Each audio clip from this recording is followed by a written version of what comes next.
Hello दोस्तों, हमारे YouTube channel में आपका हार्दिक हार्दिक स्वागत है। आज आप सुनेंगे नीतिवचन 4 अध्याय का 1 से 27 तक। एक हे मेरे पुत्रों, पिता की शिक्षा सुनो और समझ प्राप्त करने में मन लगाओ। 2 क्योंकि मैंने तुमको उत्तम शिक्षा दी है, मेरी शिक्षा को न छोड़ो। 3 देखो, मैं भी अपने पिता का पुत्र था और माता का अकेला दुलारा था। 4 और मेरा पिता मुझे ये कहकर सिखाता था कि तेरा मन मेरे वचन पर लगा रहे, तू मेरी आज्ञाओं का पालन कर, तब जीवित रहेगा। 5 बुद्धि को प्राप्त कर, समझ को भी प्राप्त कर, उनको भूल न जाना, न मेरी बातों को छोड़ना। 6 बुद्धि को न छोड़, वह तेरी रक्षा करेगी, उससे प्रीति रख, वह तेरा पहरा देगी। 7 बुद्धि श्रेष्ठ है, इसलिए उसकी प्राप्ति के लिए यत्न कर। जो कुछ तू प्राप्त करे उसे प्राप्त तो कर, परंतु समझ की प्राप्ति का यत्न घटने न पाए। 8 उसकी बड़ाई कर, वह तुझको बढ़ाएगी, जब तू उससे लिप्ट जाए तब वह तेरी महिमा करेगी।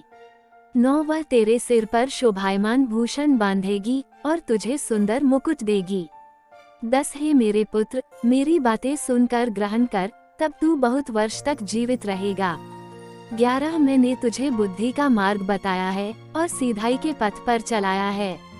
12 चलने में तुझे रोक टोक न होगी और चाहे तू दौड़े तो भी ठोकर न खाएगा। 13 शिक्षा को पकड़े रह, उसे छोड़ न दे, उसकी रक्षा कर, क्योंकि वही तेरा जीवन है। 14 दुष्टों की बात में पाँव न धरना और न बुरे लोगों के मार्ग पर चलना। 15 उसे छोड़ दे, उसके पास से भी न चल, उसके निकट से मुड़कर आगे बढ़ जा।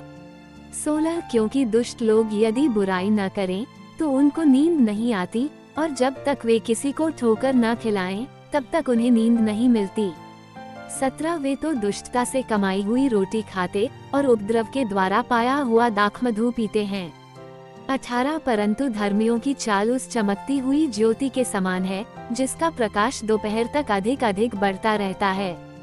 19 दुष्टों का मार्ग घोर अंधकार में है, वे नहीं जानते कि वे किससे ठोकर खाते हैं। 20 है मेरे पुत्र, मेरे वचन ध्यान धर के सुन और अपना कान मेरी बातों पर लगा।